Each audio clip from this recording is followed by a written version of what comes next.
All right.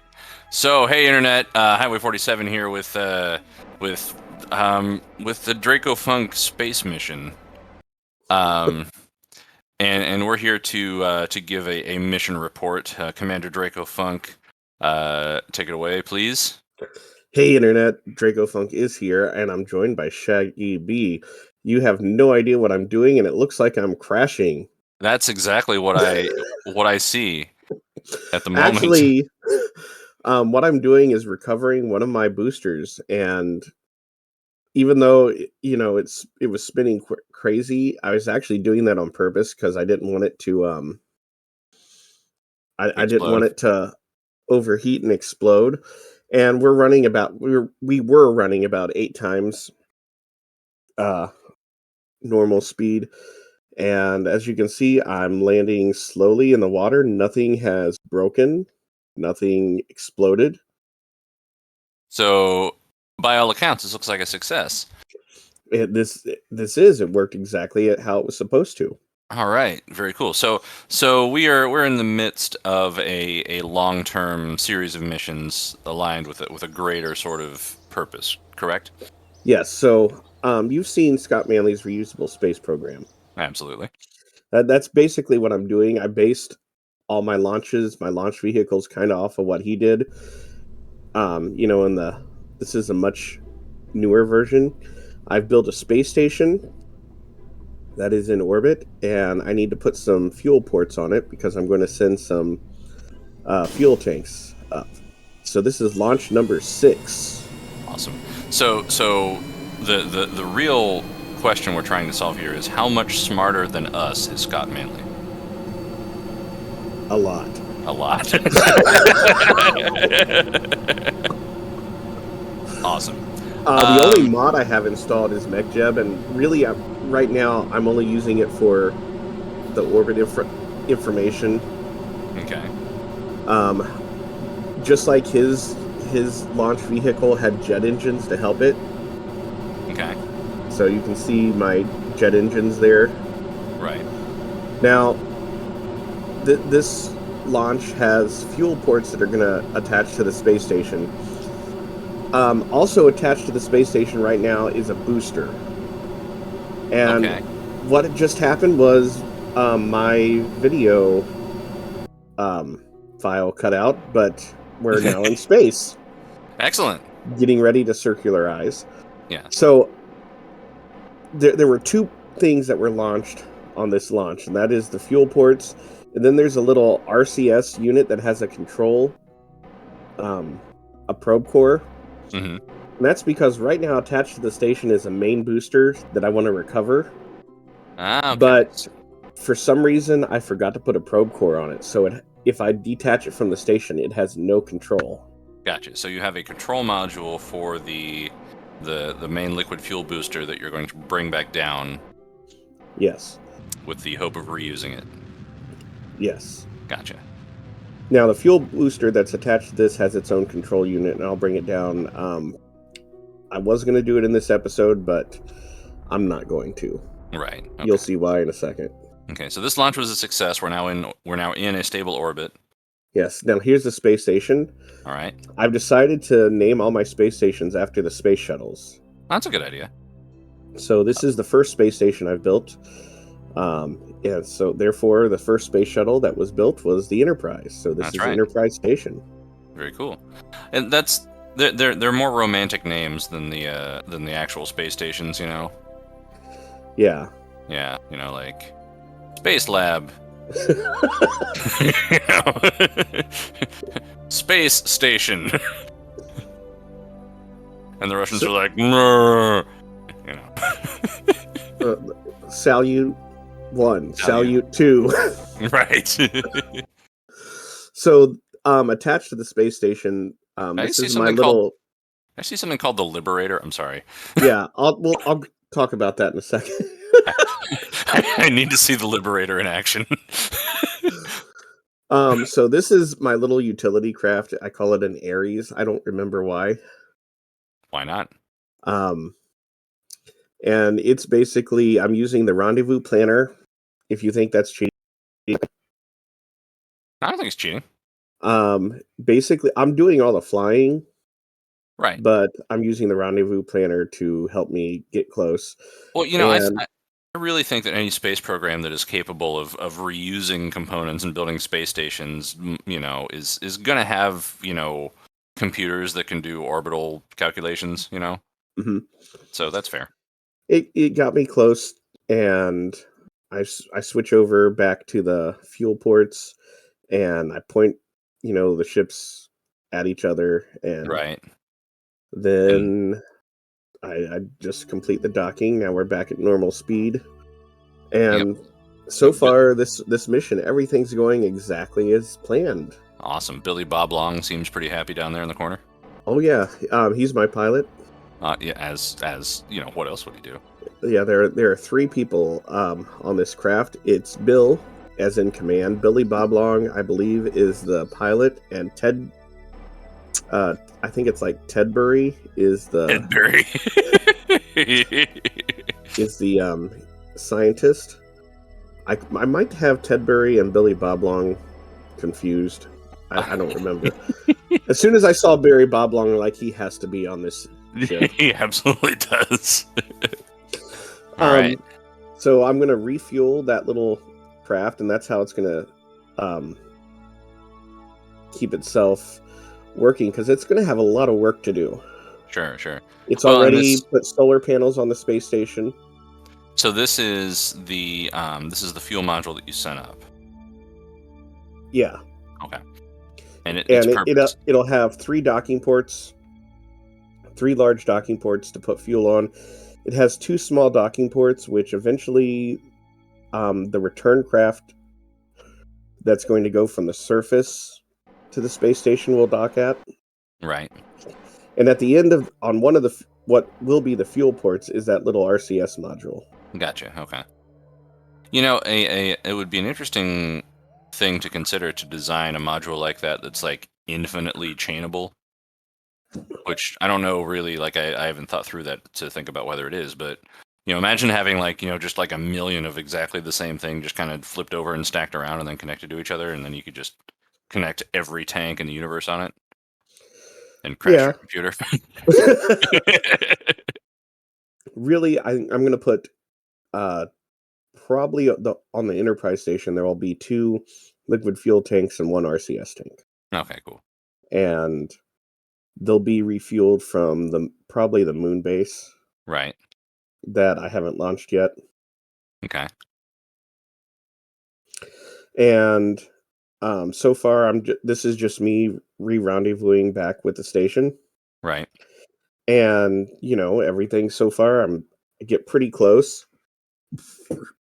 And since the fuel ports need to dock with the station using the smaller docking port, I figure I'll just use the control module on the RCS thing to dock with the station. And unfortunately, it happens in the dark. Oh, of course. I try to get everything pointed at each other, and right about here, everything starts going wrong. The main thing that goes wrong is looks like a big go wrong moment here. I eventually. Oh. What really goes wrong here is that control unit runs out of batteries. Oh. So now now it's morning. Oh, now you've got to maneuver the main. Yeah, the space station has to do all the docking. Oh, I've ouch. detached that booster because I'm just like, fine, I've got everything here to fix it. We're back in the light. Well, that's good. So but now I'm at everything's at completely the wrong angle, and I'm thinking, you know what? I can get no.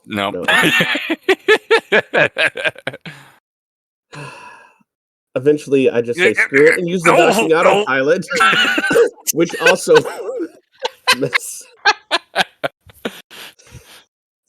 this whole series I've been very serious about all this. But eventually, the docking autopilot, like, I hadn't used any docking autopilot until now, but I'd gotten so frustrated. Was that? Are we going to blame Billy Bob Long for this? Is it his fault? Valentina was the one flying. You gotta, when you break. That's the thing. When you break down a wall, right? You gotta be the best at what you do. So the Ares craft, what I did, and I lost the footage of it. The Ares craft docked to that docking thing, took the module, and then re-rendezvoused with that booster that was connected. All right, good. And now it's going to, I'm going to land this booster because I'm sick of it, and I'm so frustrated about everything that has happened. I need to return it. Okay, and this is a similar booster to the one we saw at the beginning, right? Yes, except I forgot to put the probe core on it. Right. Other than that, it's exactly the same. Other than having literally no control over what it does. Yeah. Yeah. And I have several more of these. I think there's 2 more that are currently in orbit that I need to deorbit. Okay. I have learned a couple things, and I'm going to learn some more here in just a minute. Remember, kids, learning is fun. So, first of all, I need to put more monopropellant because I've used so much monopropellant trying to dock with everything. Right. That I just need to.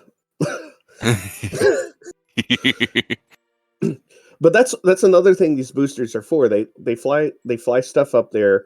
The Ares craft will go pick up the whatever it is that needs to go to the station. Mm-hmm. And there's enough fuel left over in the booster that it can refuel the Ares craft. So far I haven't had to send like any fuel up. That's good. And the boosters really can land with. I generally like to leave a little bit of fuel just to soften the landing.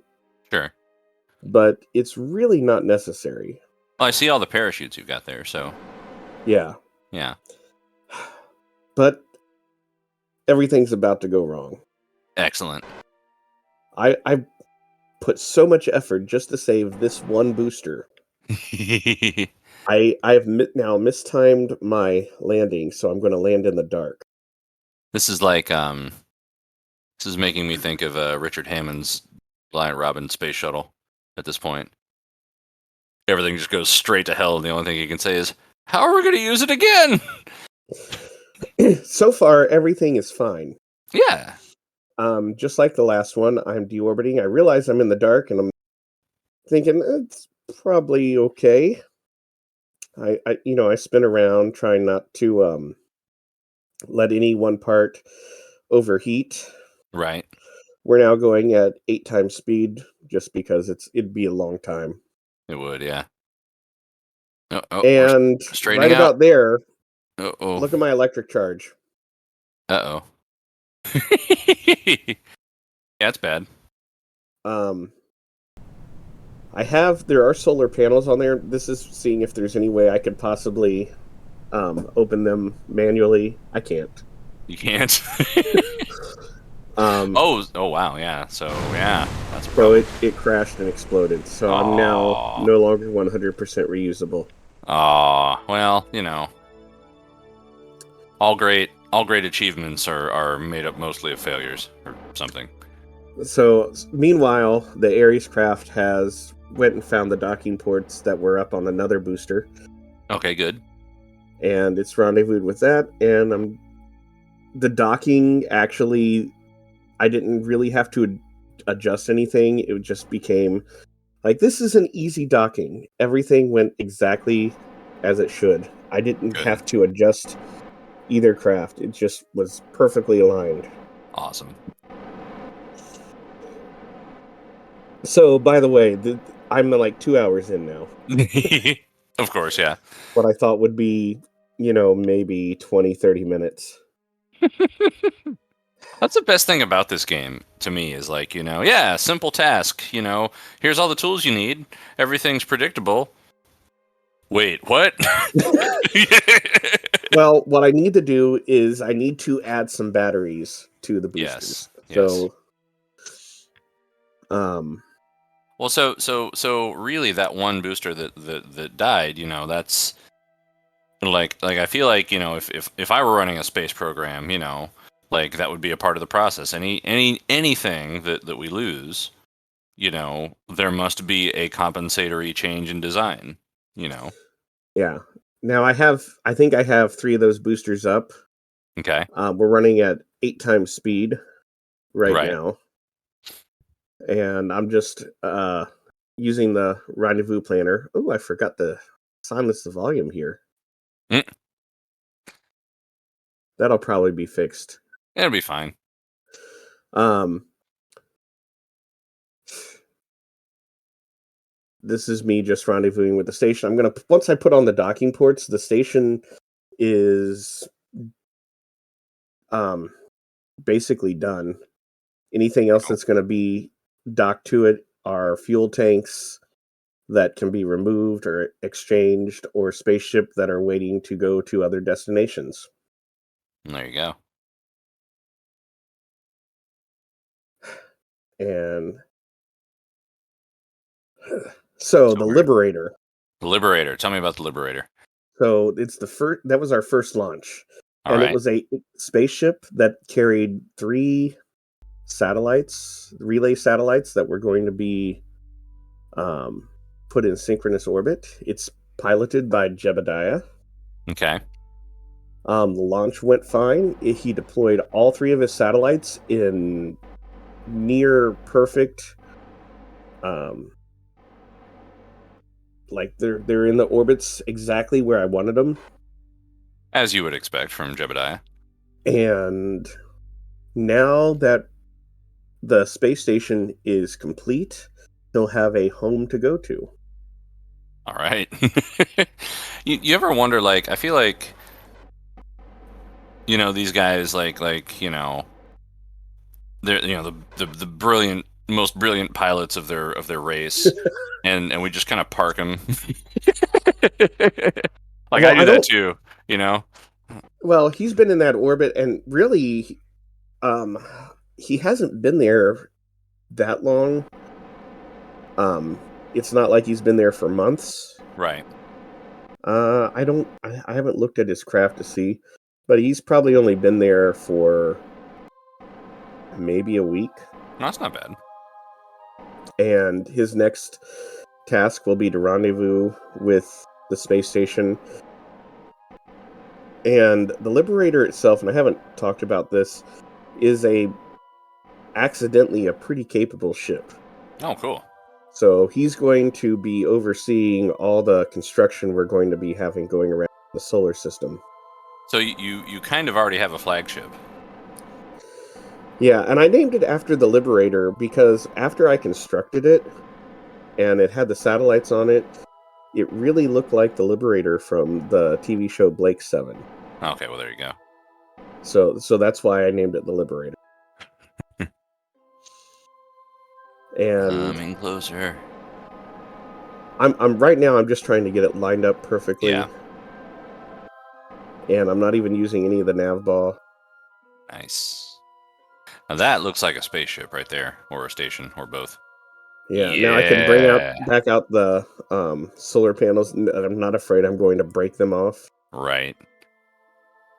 I have one ship docked to it, and it's in that middle docking port. The only thing to do is to realign the station, Mm-hmm. and I'm trying to do that probably visually right now, which isn't a good idea, so I'll bring it back up the nav. I kind of Is there? It's been a while since I played Kerbal Space Program. Is there a way to stabilize like docked things now? Like, can you like deploy connecting struts that make the whole assembly more rigid after you dock, or is it still like wiggly wobbly? It's still kind of wiggly wobbly. Okay. You can usually, if it starts wobbling like that, it's because there's too many not RCS. SAS modules. Yeah, Okay. And you can actually disable turn an SAS module off Right. by clicking on it. Well, and I remember always finding that putting them in fine tune mode helped a lot too. Yeah. So here's the space station, and it's completed. The fuel ports are on the top. Docking ports are on the bottom. Very cool. Valentina is in charge of the station, Right. and that's it for now.